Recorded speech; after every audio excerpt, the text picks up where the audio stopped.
Hello everyone, আসসালামু আলাইকুম। কী অবস্থা সবার? আমি খেলনা নতুন আরেকটি ডেইলি ব্লগে সবাইকে ওয়েলকাম জানাচ্ছি। আজকের ভিডিওটা একটু অন্যরকম, একটু ভিন্ন ধরনের। সবাইকে সারপ্রাইজ দেওয়ার জন্য দীর্ঘ 4 মাস পর আমি আমার গ্রামের বাড়ি যাচ্ছি।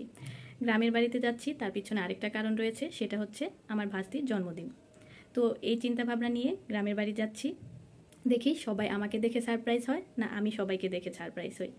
10 দিন আগেই আমি টিকিট কেটে রেখেছি গ্রামের বাড়ি যাওয়ার জন্য, কিন্তু বাড়িতে কাউকেই বলা হয়নি আমি বাড়িতে আসতেছি। যেহেতু কালকে সকালে আমার ট্রেন 11টায়, তাই রাত্রে এখন গোছগাছ করব। তো সবাই ভিডিওটা দেখবেন এবং ভিডিওটা আপনাদের কাছে অনেক বেশি ভালো লাগবে। তো চলেন আজকে রাত্রে ব্যাগ গোছানো হোক, তো সেইগুলো আপনাদের সাথে একটু একটু শেয়ার করি, আর কালকের জার্নিটাও আপনাদের সাথে শেয়ার করব। এই মুহূর্তে আসলে গ্রামের বাড়ি যাওয়ার কোনো প্ল্যানই ছিল না, শুধুমাত্র ভাস্তির জন্মদিন তার জন্যই যাওয়া হচ্ছে। তো যেহেতু আমি 3-4 দিনের জন্যই গ্রামের বাড়ি যাব, তার জন্য ছোট একটা ব্যাগে আমি আমার 2-3 সেট কাপড় গুছিয়ে নিয়েছি। আর এখন আমি আমার ছোট যে ব্যাগটা এটা গুছিয়ে নেব। তো হালকা পাতলা যে জিনিসগুলো না নিলে চলে না, সেই জিনিসগুলোই আমি শুধু গুছিয়ে নিচ্ছি।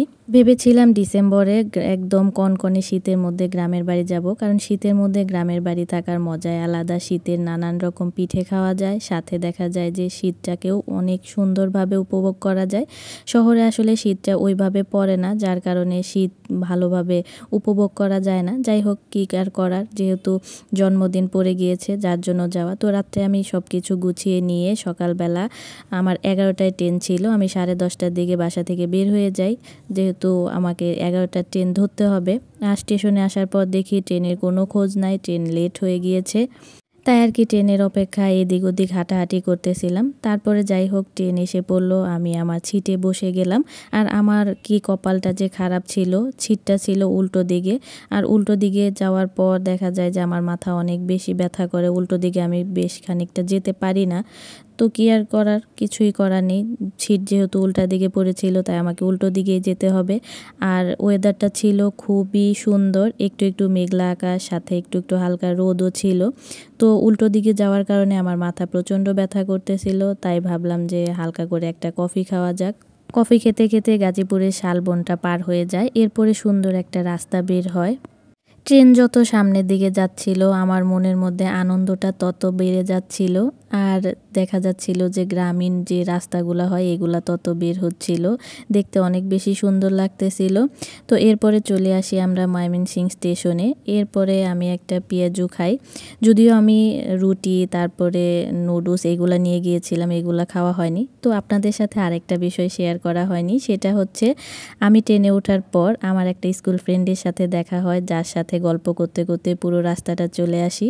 তো এরপর আমি আমার ফ্রেন্ড দুইজনে আমাদের স্টেশনে নেমে যাই। এরপরে একটা ভ্যান নিয়ে আমি আর ও একসাথেই আমাদের বাসার ওইখানে আসি। তারপর ও চলে যায় ওর বাড়ির দিকে, আর আমি চলে আসি বাসায়। বাসায় এসে আমি শুধু ভাবতেছিলাম উপর থেকে যেন কেউ আমাকে না দেখে, দেখতে পেলে তো সারপ্রাইজটা নষ্ট হয়ে যাবে। তো যাই হোক, কারোর সাথে দেখা হয়নি। একদম দরজায় গিয়ে নক করার পর রূপা দরজা খুলে, আর রূপা অনেক বেশি সারপ্রাইজ হয়ে যায়। যদিও ও একটু মনে মনে নাকি ভাবতেছিল যে আমি বাসায় যাব। তো এরপরে আমি আমার ভাস্তির জন্য ক্লিপ, চশমা এগুলো নিয়ে গিয়েছিলাম। তো এগুলো ও পরতেছিল আর দুষ্টামি করতেছিল। তারপর দুপুরে গোসল করে খাওয়া দাওয়া করে আমি চলে যাই বিকালে বুড়িটাকে নিয়ে ছাদে নিয়ে যাওয়ার পর ও অনেক বেশি দুষ্টামি করতেছিল আর পাকনা পাকনা কথা বলতেছিল। আমি শুধুমাত্র এই পাকনা বুড়ির জন্যই বাড়িতে গিয়েছিলাম, যেহেতু ওর জন্মদিন ছিল। আর আগের জন্মদিনেও আমি সারপ্রাইজ দেওয়ার জন্য চলে গিয়েছিলাম, তাই এইবার জন্মদিনেও যাব না এটা ভাবতেই পারিনি। তো ওকে দেখার পর কেউ মাশাআল্লাহ বলতে ভুল করবেন না, সবাই বেশি বেশি করে ওর জন্য দোয়া করবেন, ও যেন মানুষের মতো মানুষ হতে পারে। আর এই ভিডিওটা করা হয়েছিল গত 1 মাস আগে, আমি এডিটও করি না, আপলোডও দেওয়া হয় না। তাই ভাবলাম যে ভিডিওটা এডিট করে নিই আর আপনাদের সাথে শেয়ারও করে ফেলি। দেখতে দেখতে দুইটা বছর হয়ে গেল এই বুড়িটার। মনে হয় কবে যেন আমি ওকে এই ছোট্ট পরীটাকে কোলে নিলাম। ছোট ছোট হাত, ছোট ছোট পা, সেই ছোট ছোট চোখ, আর মাথা ভর্তি ছিল কালো কুচকুচে চুল। আর সেই বুড়িটার এখন 2 বছর হয়ে গেল। তো আমি ছাদে থেকে একটা গোলাপ তুলে কানে পরে নিলাম। আর আমার পিছনে যে স্কুলটা দেখা যাচ্ছে, এটা হচ্ছে আমার স্কুলটা দেখলে আমার অনেক বেশি মন খারাপ হয়ে যায়, অনেক স্মৃতি রয়েছে। আরেক পাশে ছিল যমুনা নদী। তো দুই পাশের পরিবেশটাই অনেক বেশি সুন্দর ছিল। তো ছাদে থাকতে থাকতে সন্ধ্যা সন্ধ্যা হয়ে যায়। এরপর দেখি আম্মা ডাকাডাকি শুরু করেছে, আর আম্মাকে বলেছিলাম আমি তালের পিঠা খাবো, এই জন্য তাল রস করে ফ্রিজে রেখে দিয়েছিল। তারপরে ছাদে থেকে এসে দেখি তালের রস দিয়ে পিঠা বানানো হচ্ছে, তাই ওইগুলোকে ডিজাইন করার জন্য আমি ওই যে কলার যে খোলগুলা হয় আম্মা ওইটা কেটে দিয়েছে যে এটা দিয়ে ডিজাইন করা যায়, সেটা দিয়ে এক হাতে ফোন নিয়ে আরেক হাত দিয়ে ডিজাইন করতেছিলাম। এটাকে কি ডিজাইন বলে জানি না, তবে আমি এটাকে দিয়েছিলাম কাজু ডিজাইন, কাজুর মতো দেখতে।